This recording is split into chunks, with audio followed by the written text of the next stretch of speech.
Hi hello നമസ്കാരം, welcome back to my YouTube channel. അപ്പോൾ കുറച്ച് ദിവസമായി ഒരു വീഡിയോ ചെയ്തിട്ട്. അപ്പോൾ ഓൾറെഡി എൻ്റെ പ്രീവിയസ് 2 വീഡിയോസിൽ വന്നൊരു കമൻ്റ് ആയിരുന്നു ഡെലിവറി സ്റ്റോറി ചെയ്യാമോ എന്ന് ചോദിച്ചിട്ട്. അപ്പോൾ അതുകൊണ്ട് ഞാൻ ഇത്തവണ ഡെലിവറി സ്റ്റോറി, എൻ്റെ ഹോൾ എങ്ങനെയായിരുന്നു പെയിൻ വന്നതും ഡെലിവറി ആയതും അതിനെ പറ്റിയിട്ടാണ് ഒരു വീഡിയോ ചെയ്യാമെന്ന് വിചാരിച്ചിരിക്കുന്നത്. അപ്പോൾ പ്ലീസ് സ്റ്റേ ട്യൂൺ.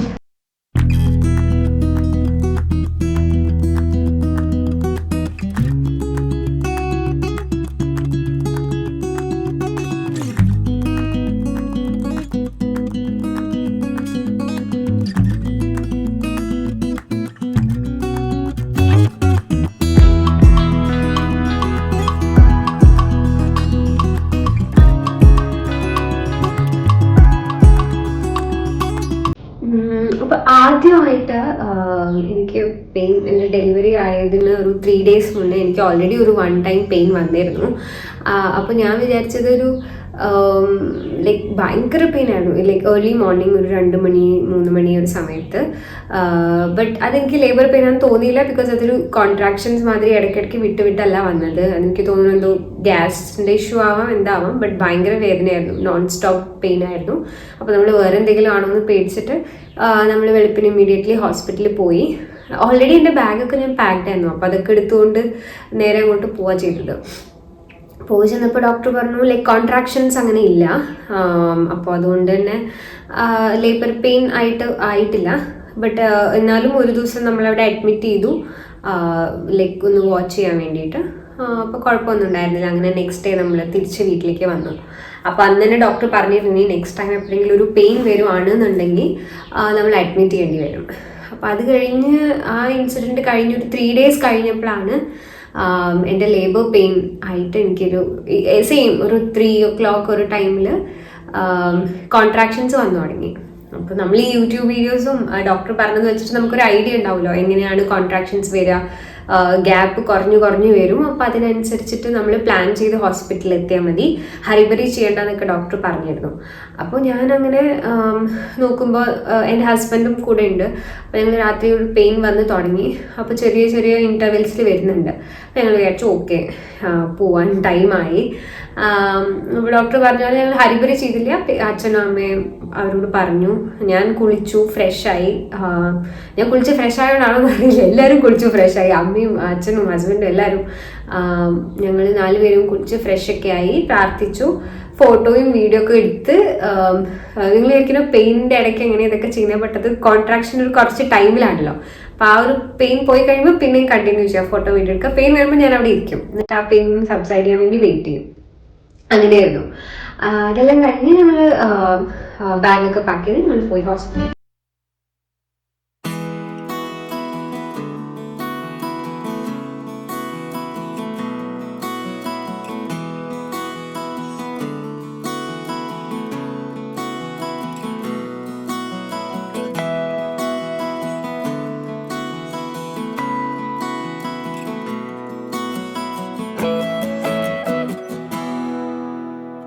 again രാവിലെ ആയിരുന്നു, ഫയൽസ് ഒക്കെ ചോദിക്കും അവരവിടെ എത്തുമ്പോൾ. അങ്ങനെ നമ്മൾ ഫയലൊക്കെ കൊടുത്തു. നേരെ ലേബർ റൂമിലേക്കാണ് കേട്ടോ. അപ്പോൾ വെളുപ്പിനായതുകൊണ്ട് ഡോക്ടർ എത്തിയിട്ടുണ്ടായിരുന്നില്ല. അപ്പോൾ അനലൈസ് ചെയ്തു, പെയിൻ ഇങ്ങനെ വന്നുകൊണ്ടിരിക്കുന്നുണ്ട്. ബട്ട് എനിക്ക് കുറച്ച് നേരം കഴിഞ്ഞപ്പോൾ പെയിൻ അങ്ങ് കുറഞ്ഞു. ലൈക്ക് വന്ന പെയിനും കൂടെ കോൺട്രാക്ഷൻസ് കൂടെ ഇല്ലാതെയായി. അപ്പോൾ ഞാൻ സംശയം. അപ്പോൾ ഡോക്ടർ പറഞ്ഞു ബട്ട് പെയിൻ വന്നതുകൊണ്ട് നമുക്ക് അഡ്മിറ്റ് ചെയ്യാം. ഇനിയിപ്പോൾ ഓൾറെഡി 37 weeks 3 days ആയിരുന്നു എനിക്ക്. അപ്പോൾ എനിക്ക് എന്നാലും ഞാൻ വിചാരിച്ചു കുറച്ചുകൂടെ പോവുകയാണെങ്കിൽ പോട്ടെ എന്ന് വിചാരിച്ചു. അപ്പോൾ ഡോക്ടർ അഡ്മിറ്റ് ആവാൻ പറഞ്ഞു. അപ്പം ഞാൻ പറഞ്ഞു വലിയ ഡോക്ടർ, ഞാൻ പോയിട്ട് വരാം. അവിടുന്ന് ഒരു 10 kilometers ഉണ്ട് എൻ്റെ വീട്ടിലേക്ക് ഹോസ്പിറ്റലിൽ നിന്ന്. കിൻഡർ ഹോസ്പിറ്റലാണ് കളമശ്ശേരി. ഞാൻ താമസിക്കുന്ന ആലുവയാണ്. അപ്പോൾ അവിടുന്ന് ഒരു 10 kilometers ഉണ്ട്. എന്നാലും ഞാൻ വിചാരിച്ചു പോയി വരാം, കുഴപ്പമില്ല, ഹോസ്പിറ്റലിൽ കിടക്കണ്ടല്ലോ എന്ന് വിചാരിച്ചു. അപ്പോൾ ഡോക്ടർ പറഞ്ഞു നിങ്ങളുടെ റിസ്കിൽ വേണമെങ്കിൽ പോയിക്കോളൂ. അതെന്താ? അപ്പം ഞാൻ പറഞ്ഞു ഡോക്ടർ കുറച്ചും കൂടെ നീങ്ങി പോവുകയാണെങ്കിൽ നല്ലതായിരുന്നു. ഡോക്ടറോട് അങ്ങനെയാണെങ്കിൽ 40 weeks ഫുൾ ടേം ആവണ്ടേ, ഒരു 38 weeks വരെ എനിക്കത് 38 എങ്കിലും കംപ്ലീറ്റ് ചെയ്യണമായിരുന്നു. അതെന്താ അങ്ങനെ തോന്നിയെന്ന് അറിയില്ല, ബട്ട് സ്റ്റിൽ. അപ്പോൾ ഡോക്ടർ പറഞ്ഞു അങ്ങനെയൊന്നുമില്ല, ബേബി ഓൾറെഡി ഫുൾ ടേം ആയി, 36 weeks കഴിഞ്ഞാൽ ഫുൾ ടേം ആണ്, പ്രീമച്യൂർ ബേബി അല്ല. അപ്പോൾ എന്തായാലും ഡെലിവറി നോക്കാമെന്ന് പറഞ്ഞു. അപ്പോൾ ഞാൻ ഓക്കെ എന്നൊക്കെ പറഞ്ഞു. എന്നാൽ ശരി എന്തെങ്കിലും ആവട്ടെ, നമുക്ക് സ്റ്റേ ചെയ്യാമെന്ന് വിചാരിച്ചു. അങ്ങനെ ഹോസ്പിറ്റലിൽ നിന്നു. അതിന് ഈവനിങ് ആയപ്പോഴേക്കും ആക്ച്വലി എനിക്ക് പെയിൻ കൂടി. അപ്പം ഞങ്ങൾക്ക് തോന്നി നന്നായിരുന്നു അവിടെ നിന്നത്. അപ്പോൾ ഞാനും ഹസ്ബൻഡുമാണ് ഹോസ്പിറ്റലുണ്ടായി. അച്ഛനും അമ്മയൊക്കെ വന്ന് പോയി. അത് കഴിഞ്ഞ് കുറച്ച് കഴിയുമ്പോൾ പെയിൻ വന്നു. എനിക്ക് പെയിൻ ഇങ്ങനെ വരുന്നുണ്ടായിരുന്നു. അപ്പോൾ ഞങ്ങൾ ലേബർ റൂമിലേക്ക് പിന്നെ അത് കൊണ്ടുപോയി.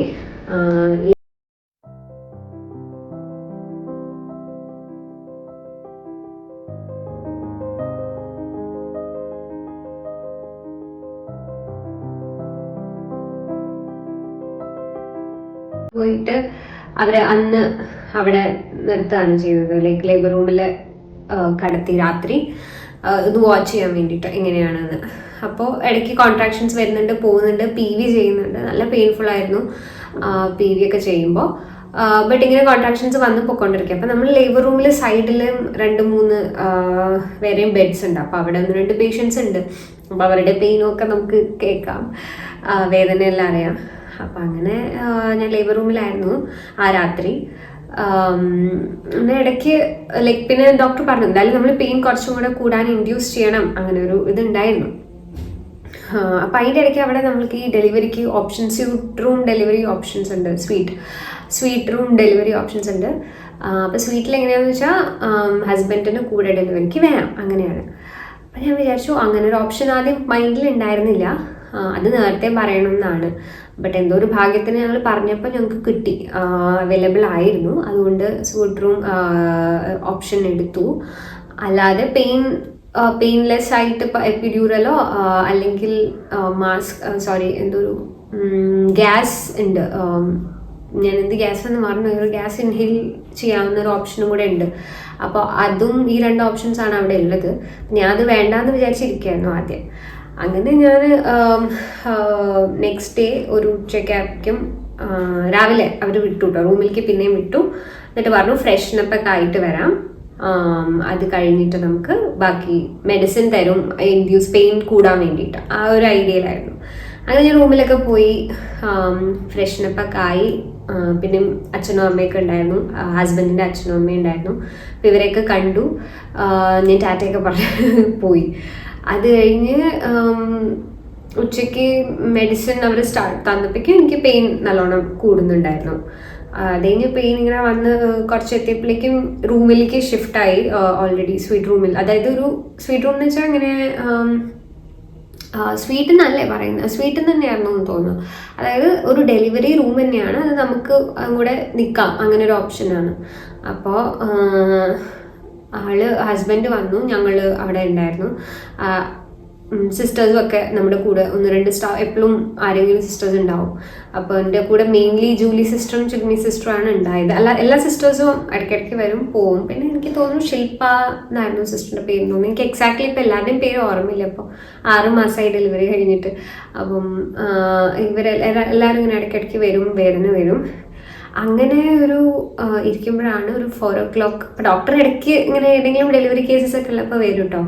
അപ്പം നമ്മൾ ജസ്റ്റ് ഇങ്ങനെ കാണും, ഡോക്ടർ ഞാനിവിടെ ഉണ്ട്, അങ്ങനെ ഒരു അത് കഴിഞ്ഞു. ഒരു 4 o'clock അറൗണ്ട് ഒരു 4 മണി എന്തോ ഒരു സമയത്താണ് ഡോക്ടർ, എനിക്ക് പെയിൻ കൂടുന്നുണ്ടായിരുന്നു മെഡിസിൻ കഴിച്ചതിന്. അപ്പോൾ വാട്ടർ ബ്രേക്ക് ചെയ്യാമെന്ന് പറഞ്ഞു. അങ്ങനെ വാട്ടർ ബ്രേക്ക് ചെയ്ത് കഴിഞ്ഞപ്പോൾ ഭയങ്കര പെയിൻ ആയില്ലേ, അൺസഹിക്കബിൾ പെയിൻ ആയിരുന്നു, നല്ല വേദന ഉണ്ടായിരുന്നു. അതങ്ങനെ കുറച്ച് നേരം അവിടെ ബോൾ ഉണ്ടായിരുന്നു, അതിലിരുന്ന് എക്സസൈസ് ചെയ്യാനൊക്കെ പറഞ്ഞു സിസ്റ്റർമാർ, പിടിച്ചു തരുമൊക്കെ, ശ്വാസം എടുത്ത് വിടാനൊക്കെ പറഞ്ഞിരുന്നു. അത് കേട്ടിട്ട് എൻ്റെ കൂടെ ഹസ്ബൻഡും അമ്മയൊക്കെ കൂടെ എന്നോട് ശ്വാസം എടുത്ത് വിടും. അപ്പോൾ എനിക്കിങ്ങനെ ദേഷ്യം വരികയാണ്, എനിക്കിങ്ങനെ ശ്വാസം എടുത്ത് വിടുമെന്ന് പറഞ്ഞാൽ മതി. അപ്പം അത് കഴിഞ്ഞ് പെയിൻ കൂടി, എനിക്കൊന്ന് വാട്ടർ ബ്രേക്ക് ചെയ്ത് കഴിഞ്ഞപ്പോൾ അതുവരെ ഡയലേഷൻ, കോൺട്രാക്ഷൻസ് നല്ലോണം വരുന്നുണ്ട്, പെയിൻ നല്ലോണം വരുന്നുണ്ട്, പക്ഷെ ഡൈലേഷൻ വരുന്നില്ലായിരുന്നു. അപ്പോൾ ഡോക്ടറും ഇങ്ങനെ വിചാരിക്കായിരുന്നു എന്താ അങ്ങനെ ഇത്ര പെയിൻ വരുന്നുണ്ട് ബട്ട് ഡൈലേറ്റ് ആവുന്നില്ലല്ലോ. അത് കഴിഞ്ഞ് വാട്ടർ ബ്രേക്ക് ചെയ്ത് കഴിഞ്ഞ് പിന്നെ ഒരു PV ഒക്കെ ചെയ്ത് കഴിഞ്ഞപ്പോഴേക്കും കുറച്ച് ഡൈലേഷൻ ഫാസ്റ്റായി. അപ്പോൾ ഒരു അറൗണ്ട് അത് കഴിഞ്ഞൊരു എനിക്ക് തോന്നുന്നു അറൗണ്ട് 5 centimeter അപ്പോഴും ആയിട്ടുണ്ടായിരുന്നുള്ളൂ. അത് കഴിഞ്ഞൊരു ഹാഫ് ആൻ അവർ കഴിഞ്ഞപ്പോഴേക്കും എനിക്ക് ഭയങ്കര പെയിനായി. അപ്പോൾ ഡോക്ടർ ചോദിച്ചു എന്തെങ്കിലും ഓപ്ഷൻസ് നോക്കുന്നോ, എപ്പിഡ്യൂറൽ എടുക്കണമെങ്കിൽ എടുക്കാം, സേഫാണ്, പ്രശ്നമൊന്നുമില്ല. അപ്പോൾ എനിക്ക് ഭയങ്കര ഒരു കേട്ടിട്ടുള്ളൊരു കാര്യമായിരുന്നു, എപ്പിഡ്യൂറലുണ്ടെങ്കിൽ ബാക്ക് പെയിൻ ഉണ്ടാവും എന്ന് പറഞ്ഞിട്ട്. അപ്പോൾ ആ ഒരു പേടി കാരണം ഞാൻ എടുക്കാതിരിക്കുകയായിരുന്നു. അപ്പോൾ ഡോക്ടറിന് ആ ഒരു മൊമെന്റിൽ ഡോക്ടർ ഇങ്ങനെ പറഞ്ഞപ്പോൾ ഞാൻ വിചാരിച്ചു എടുക്കാം, ഇനിയിപ്പം ഡോക്ടർ തന്നെ പറയുന്നു, പിന്നെ നമ്മളെന്താ പേടിക്കാമെന്ന് വിചാരിച്ചിട്ട് വിളിച്ചു. പക്ഷെ അപ്പോൾ നമ്മൾ നേരത്തെ പറയണം, കാരണം അനസ്തീഷ്യസ്റ്റ് ഒക്കെ അവൈലബിൾ ആണ്. നമ്മുടെ ബാക്കിൽ സ്പൈനിൻ്റെ അവിടെ എടുക്കുന്ന ഒരു ഇഞ്ചക്ഷനാണ്. ഇഞ്ചക്ഷൻ ഒരു ഡ്രിപ്പ് ഇടും, മരുന്ന് ഇടും, അങ്ങനെയാണ്. അപ്പോൾ നമ്മൾ ഇൻഫോം ചെയ്തു എപ്പിഡ്യൂറൽ എടുക്കാം. അപ്പം ഞാനവിടെ കിടന്ന് ഭയങ്കര വേദനയും ഭയങ്കര സിസ്റ്റർമാർക്കൊക്കെ മനസ്സിലായി ഞാനിവിടെ ഒരു സീൻ ആളാണ്.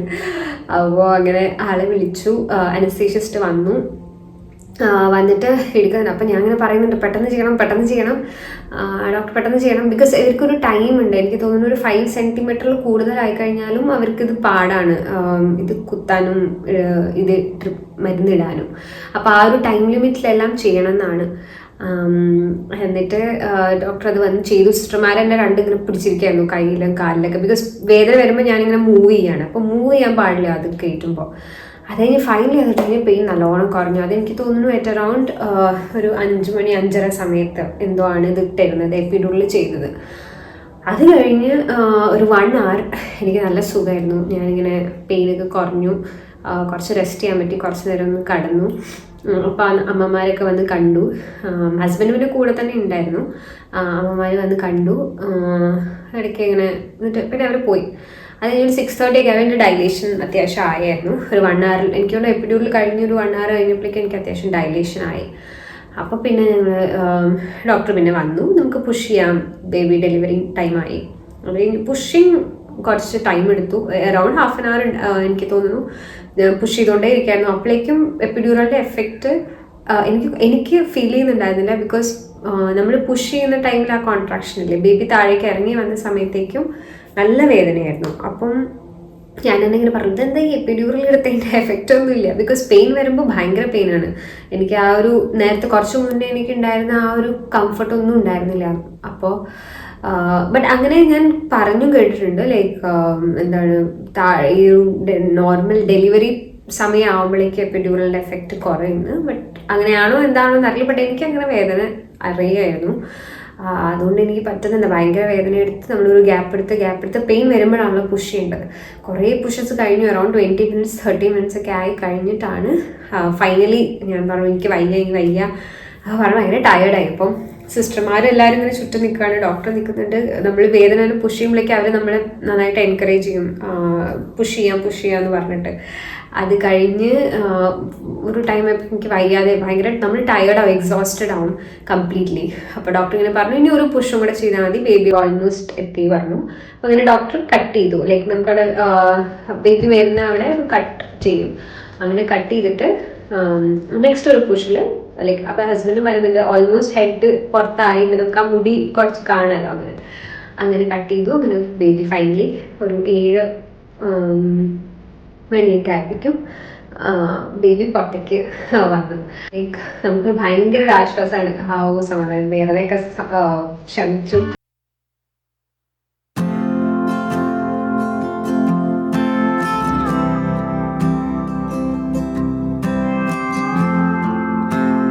ബേബി പുറത്തേക്ക് വന്നു.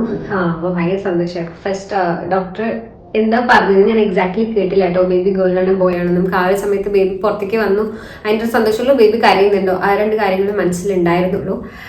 അത് കഴിഞ്ഞൊരു 2 minutes ഇപ്പോൾ നേരെ അവർ ബേബി എടുത്ത് നമ്മുടെ മേത്തേക്ക് ഇട്ടുതരാ ചെയ്യുക, ലൈക്ക് ഇമ്മീഡിയറ്റ്ലി അമ്മയുടെ ഒരു ഇത് കിട്ടാൻ വേണ്ടിയിട്ട്. അതുപോലെ തന്നെ കോഡ് കട്ട് ചെയ്യുന്നത് ഒരു 1 minute കോഡ് ക്ലാമ്പിങ് എന്ന് പറഞ്ഞിട്ട് ഇപ്പോൾ എല്ലാം ചെയ്യുന്നുണ്ട്. ആ ഒരു കുറച്ചൊരു ലോങ് വൈകിട്ട് കോഡ് കട്ട് ചെയ്യുന്നത് നല്ലതാണ് എന്ന് പറയും, അതിന് മെഡിക്കൽ ഇതൊക്കെ ഉണ്ട്. അപ്പം അങ്ങനെ ഒരു 1 minute കഴിഞ്ഞാണ് ഒരു കുറച്ച് വെയിറ്റ് ചെയ്തത്. അപ്പോൾ ആ ഒരു മൊമെൻറ്റിൽ നമ്മൾ ബേബി നമ്മുടെ മേത്തേക്ക് വെച്ച് തരും അവർ ചെയ്യുക. അപ്പോൾ കറുത്ത വാവ ഇങ്ങനെ മുഖത്തേക്ക് നോക്കിയാൽ എനിക്കത് ഇപ്പോഴും ഓർമ്മയുണ്ട്. അപ്പോൾ ഹസ്ബൻഡും ഉണ്ടായിരുന്നു കൂടെ, ഞങ്ങൾ നല്ല രസമായിരുന്നു. അപ്പം ലൈക്ക് ഒരു പ്രത്യേക ഒരു ഇമോഷൻ ആയിരുന്നു. അപ്പോൾ ഞാൻ പെട്ടെന്നാണ് ചോദിക്കുന്നത് എന്ത് ബേബി എന്ന് പറഞ്ഞാൽ, ഞാൻ ഹസ്ബൻഡിനോട് ചോദിക്കുക എന്ത് ബേബി എന്ന് പറഞ്ഞാൽ, അപ്പോൾ ഗേളാണ്. അപ്പോൾ നമുക്ക് ഭയങ്കര സന്തോഷമായി. ലൈക്ക് എന്ത് ബേബി ആണെങ്കിലും we are happy, but still ഒരു ഞങ്ങൾ രണ്ടുപേരും ചെറുതായിട്ടൊന്ന് എക്സ്പെക്ട് ചെയ്തിരുന്നു ബേബി ഗേൾ ആവുമായിരുന്നെങ്കിൽ നന്നായിരുന്നു. അത് ഓരോരുത്തർക്കും ഓരോരു ചെറിയ ഇഷ്ടം ഉണ്ടാവുമല്ലോ. അപ്പം അങ്ങനെ ഒരു ഇത് വളരെ സന്തോഷം. അങ്ങനെ അത് കഴിഞ്ഞു കോഡ് കട്ടിങ് ഇത് കോഡ് കട്ട് ചെയ്യാൻ വേണ്ടിയിട്ട് ഹസ്ബൻഡിനോട് പറയും. ബട്ട് ആ ഒരു മൊമെന്റിൽ ഞങ്ങൾ ഭയങ്കര ഇമോഷണൽ ആയിരുന്നു. അപ്പോൾ അതുകൊണ്ട് അവരെന്നെ കട്ട് ചെയ്തു. നേരെ ബേബിയെ കൊണ്ടുപോയി പീഡിയാട്രീഷ്യൻ. അവർ ഇമ്മീഡിയറ്റ്ലി വൈപ്പ് ക്ലീൻ ഒക്കെ ചെയ്ത് വെയിറ്റ് ഒക്കെ നോക്കി ബാക്കി അവരുടെ പ്രൊസീജിയേഴ്സ് എന്താണോ അതൊക്കെ ചെയ്തു. അത് കഴിഞ്ഞ് എനിക്ക് ഹസ്ബൻഡിനെ വിളിച്ചു തോന്നുന്നു ഡോക്ടർ. അത് കഴിഞ്ഞ് വെയിറ്റ് 2.6 kg ആയിരുന്നു ജനിച്ചപ്പോൾ ഉണ്ടായിരുന്ന വെയിറ്റ്. പിന്നെ അത് കഴിഞ്ഞ് ബേബീനെ നമ്മൾക്ക് എടുത്ത് കൊണ്ടുതരും റൂമിൽ. കുറച്ച് കഴിഞ്ഞ് നമ്മുടെ അടുത്ത് കൊണ്ട് കിടത്തുക. ഫസ്റ്റ് ഫീഡിങ്ങിന് സിസ്റ്റേഴ്സ് ഹെൽപ്പ് ചെയ്യും. അവരെന്നെ നമ്മൾ ലേബർ റൂമിൽ തന്നെ കുറച്ച് നേരം ഒന്ന് സ്റ്റേബിളായിട്ടാണ് അവർ റൂമിലേക്ക് ഷിഫ്റ്റ് ചെയ്യുക. അപ്പോൾ ഫസ്റ്റ് ഫീഡിങ് ഒബ്വിയസ്ലി അത് 2-3 ദിവസം എടുക്കും അതൊന്ന് സെറ്റാകാൻ വേണ്ടിയിട്ട്. സിസ്റ്റർ ഹെൽപ്പ് ചെയ്ത് നമ്മൾ ഫീഡ് ചെയ്യിച്ചു ബേബീനെ. ബേബി കടന്നു. അത് കഴിഞ്ഞ് കുറച്ച് കഴിഞ്ഞപ്പോഴാണ് എനിക്ക് ഭയങ്കര ഒരു ഷിവറിങ് ഉണ്ടായിരുന്നു ഡെലിവറി കഴിഞ്ഞിട്ട്. നമ്മുടെ അച്ഛന്മാരല്ല അമ്മമാർ പിന്നെ വന്നു നമ്മൾ കാണുകയൊക്കെ ചെയ്തു പോയിട്ടോ. പിന്നെ ഭയങ്കര ഒരു ഷിവറിങ് ഉണ്ടായിരുന്നു. ലൈക്ക് പോസ്റ്റ് ഡെലിവറി അങ്ങനെ ഉണ്ടാവുമെന്ന് ഞാൻ കേട്ടിട്ടുണ്ട് ചിലവർക്ക്. അപ്പോൾ എനിക്ക് ഭയങ്കര ഷിവറിങ്, എനിക്കിങ്ങനെ തണുത്ത് വിറച്ചെന്തോ മാതിരിയായിരുന്നു. അത് കഴിഞ്ഞ് ഞാൻ സിസ്റ്റർമാരെയൊക്കെ വിളിച്ചു. അവർ ഫുൾ ഒരു ബ്ലാങ്കറ്റൊക്കെ തന്ന് കവർ ചെയ്യിച്ച് ഇരുത്തി. I was better. ലൈക്ക് നമ്മൾ എന്താണ് അവിടുന്ന് യൂറിനൊക്കെ പാസ് ചെയ്തിട്ടാണ് അവർ വിടുള്ളൂ. കാരണം വേറെ പ്രശ്നങ്ങളൊന്നും ഇല്ലല്ലോ എന്നൊക്കെ. നമുക്ക് സ്റ്റിച്ച് ഇടുന്നതാണല്ലോ. അപ്പോൾ സ്റ്റിച്ച് ഇടുന്നതിൻ്റെ ഇടയ്ക്കും എനിക്ക് തോന്നുന്നു വേദനയൊന്നും അറിയുന്നുണ്ടായിരുന്നില്ല സ്റ്റിച്ച് ഇടുമ്പോൾ, ഡെലിവറി കഴിഞ്ഞ പാടെ തന്നെ. അപ്പോൾ ഞാനൊരു ഡോക്ടറോട് പറയുന്നു, ഡോക്ടർ ഈ ഇമ്മീഡിയറ്റ്ലി ബേബി പുറത്തേക്ക് വരുമ്പോൾ സന്തോഷത്തിലും കൂടുതൽ സമാധാനമാണ്, ബിക്കോസ് ആ പെയിൻ കുറഞ്ഞല്ലോ. അപ്പോൾ ഡോക്ടർ പറയും ആക്ച്വലി അങ്ങനെ തന്നെയാണ് നമ്മളൊരു ബോണ്ട് എന്ന് പറയുന്നത്. ഈവൻ ദോ അമ്മയുടെ ബോണ്ട് എപ്പോഴും ഉണ്ടെങ്കിലും നമ്മൾ ഡേ ബൈ ഡേ ആണ് അത് കൂടുതൽ നമ്മൾ അറ്റാച്ച്ഡ് ആവുക. അപ്പോൾ അങ്ങനെ അതൊക്കെ കഴിഞ്ഞു. റൂമിലേക്ക് ഷിഫ്റ്റ് ചെയ്തു. നമ്മൾ ഒരു എൻ്റെ മെയിൻ ബ്ലോക്കിൽ ഞാൻ പറഞ്ഞില്ല. അപ്പോൾ കിൻഡർ ഹോസ്പിറ്റലിൽ അവർക്ക് ഗൈനിക് ഡിപ്പാർട്ട്മെൻറ്റ് ഉണ്ട്, മെയിൻ ഡിപ്പാർട്ട്മെൻറ്റ് വേറെ കേട്ടോ. അപ്പോൾ എൻ്റെ റൂം മെയിൻ ഡിപ്പാർട്ട്മെൻറ്റിലായിരുന്നു. അങ്ങനെ അവരൊരു മിനി ആംബുലൻസിൽ വാനിൽ ഷിഫ്റ്റ് ചെയ്തു റൂമിലേക്ക്. പിന്നെ രാത്രി അവിടെ സിസ്റ്റർമാരുണ്ടായിരുന്നവരൊക്കെ ഞാൻ ഫീഡ് ചെയ്യാനൊക്കെ എനിക്ക് ഭയങ്കര ബുദ്ധിമുട്ടായിരുന്നു. നമ്മൾ ലാച്ച് ചെയ്യുന്നുണ്ടായിരുന്നില്ല പ്രോപ്പറായിട്ട്. അപ്പോൾ അതിനൊക്കെ ഞാൻ ഇങ്ങനെ ഇടയ്ക്കിടയ്ക്ക് സിസ്റ്റർമാരെ വിളിച്ചുകൊണ്ടിരിക്കുകയായിരുന്നു പരിപാടി. പിന്നെ അവരിങ്ങനെ പറഞ്ഞു ഇപ്പോൾ ബ്ലഡ് ഗ്രൂപ്പ് ഓപ്പോസിറ്റീവ് ആയിരുന്നു ബേബിയുടെ. അപ്പോൾ ഓപ്പോസിറ്റീവ് ആണെങ്കിൽ അവർക്ക് ഇമ്മീഡിയറ്റ്ലി എന്തോ ബിൽറുബിനൊക്കെ ചെക്ക് ചെയ്യാം, നെക്സ്റ്റ് ഡേ ചെക്ക് ചെയ്യാം, അങ്ങനെ എന്തോ ആണ്. അപ്പോൾ അവർക്ക് ചെറിയ ബിൽറുബിൻ ലെവൽ കൂടുതലായിരുന്നു. അപ്പോൾ നമ്മൾ ഈ മഞ്ഞപ്പ് എന്ന് പറയുമല്ലോ, അപ്പോൾ അത് കുറച്ചുണ്ടായിരുന്നു. അപ്പോൾ അതുകൊണ്ട് നെക്സ്റ്റ് ഡേ തന്നെ നമ്മളെ ഡിസ്ചാർജ് ചെയ്തില്ല. 1 day കൂടെ എക്സ്ട്രാ നിർത്തേണ്ടി വന്നു.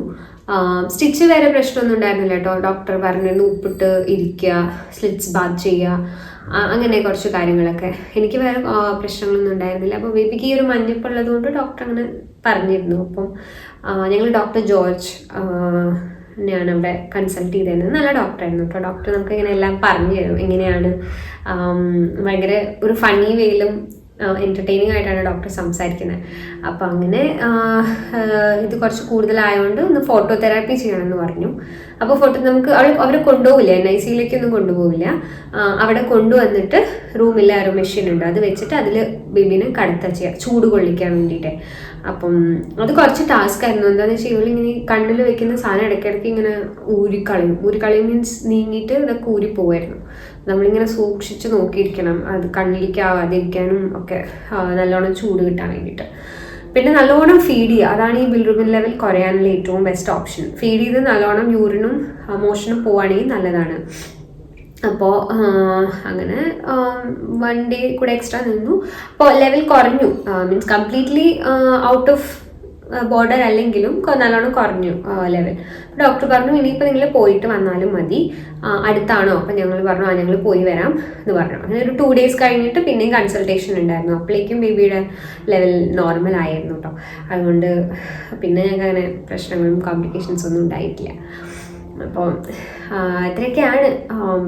പിന്നെ ഞങ്ങൾ സിസ്റ്റർമാരും ഇപ്പോൾ ഞങ്ങൾ ഡെലിവറി കഴിഞ്ഞ സമയത്ത് ഇപ്പോൾ പറയുകയാണെങ്കിൽ ഫസ്റ്റ് ഹസ്ബൻഡ് ഉണ്ടായിരുന്നതുകൊണ്ട് ഹസ്ബൻഡ് എടുത്തു. അത് കഴിഞ്ഞ് ഇവർ റാപ്പൊക്കെ ചെയ്ത് നമ്മളെ പേരൻസ് പുറത്ത് ലേബർ റൂമിന് പുറത്ത് വെയിറ്റ് ചെയ്യുന്നുണ്ടാവും, അവരെയൊക്കെ കാണിച്ചിട്ട് കൊണ്ടുവരും. അപ്പോൾ അവിടെ ഒരു ഇതാണ്, അവർ ബേബി ഗേൾ ആണെങ്കിൽ പിങ്ക് ക്യാപ്പും മിറ്റൻസും ഒക്കെ അവരിടിക്കും. ജബ്ല നമ്മൾ കൊടുത്താട്ടോ കവർ ചെയ്യുന്നത്. ബ്ലാങ്കറ്റൊക്കെ. പിന്നെ ബോയ് ആണെങ്കിൽ നിൽക്കുന്ന ബ്ലൂ. എന്നിട്ടൊരു അവർ കൊണ്ടുപോകുന്ന ഒരു ഇതുണ്ടായില്ല, ബേബി പ്രിൻസസ് എന്നൊക്കെ പറഞ്ഞ് ചെറിയൊരു ഡെക്കറേഷനൊക്കെ ചെയ്തിട്ടാണ് കൊണ്ടുപോവുക. പിന്നെ എനിക്ക് തോന്നുന്നു ഡിസ്ചാർജ് ആവുന്ന ടൈമിലും അങ്ങനെയാണ്. അവർ കാറിൽ ഡെക്കറേറ്റ് ചെയ്തിടും, പിങ്ക് ബലൂൺ അല്ലെങ്കിൽ ബ്ലൂ ബലൂണൊക്കെ വെച്ചിട്ട്. ഞങ്ങളത് രാത്രിയായിരുന്നു, ഡിസ്ചാർജ് ആയി കഴിഞ്ഞാൽ ഓൾമോസ്റ്റ് രാത്രിയായി. പിന്നെ ഇപ്പോൾ ഇരുട്ടിയിട്ട് എന്ത് ഡെക്കറേഷൻ ചെയ്യാനാണെന്ന് വിചാരിച്ചു ഞങ്ങൾ പിന്നെ ഡെക്കറേഷനൊന്നും ചെയ്യിപ്പിച്ചിരുന്നില്ല. അങ്ങനെ ഒക്കെ ആയിരുന്നു. അപ്പോൾ അങ്ങനെയൊക്കെ ആയിരുന്നു എൻ്റെ മൊത്തത്തിൽ ഒരു ഡെലിവറി എക്സ്പീരിയൻസ്. അപ്പം I was completely satisfied and happy with my delivery experience. Happy means എന്താ പറയുക, അതൊരു മിക്സ്ഡ് ഇമോഷനാണ്. എന്നാലും ഹോസ്പിറ്റലിൽ കംഫർട്ടബിൾ ആയിരുന്നു കേട്ടോ. അതുകൊണ്ട് ഡോക്ടർ മധുജ മാം ആയിരുന്നു. എഗൈൻ ഞാൻ പറയാം, മറ്റേ എൻ്റെ ഒരു കിൻഡർ ഹോസ്പിറ്റലിലായിരുന്നു, അത് ഞാനൊരു വീഡിയോ ചെയ്തിരുന്നു. അവിടുത്തെ എൻ്റെ ഒരു റിവ്യൂ കണ്ടിട്ട്, അത് കണ്ടിട്ടില്ല വെച്ചാൽ നിങ്ങൾ ആരെങ്കിലും അവിടെ ഡെലിവറിക്ക് പ്ലാൻ ചെയ്യുന്നുണ്ടെങ്കിൽ ആ വീഡിയോ എന്തായാലും കാണുക. അല്ലെങ്കിൽ എന്താ വിച്ചെവർ ഹോസ്പിറ്റൽ യു ആർ, നിങ്ങൾ ഏത് ഡോക്ടറാണ് കംഫർട്ടബിൾ, ലൈക്ക് ഗോ ഓൺ. അപ്പോൾ ഈ വീഡിയോ കാണുന്ന മിക്കവരും മോസ്റ്റ്ലി എക്സ്പെക്റ്റിംഗ് മോംസ് ആയിരിക്കും. അപ്പോൾ നിങ്ങൾക്ക് എല്ലാവർക്കും ഒരു സേഫ് ഡെലിവറി, ബേബിയും സേഫായിട്ട് വരട്ടെ എന്ന് ഞാൻ പ്രാർത്ഥിക്കാം. അപ്പം ഈ വീഡിയോ ഇഷ്ടമായെങ്കിൽ നിങ്ങൾ ലൈക്ക് ചെയ്യുക and subscribe to my channel. Okay, by.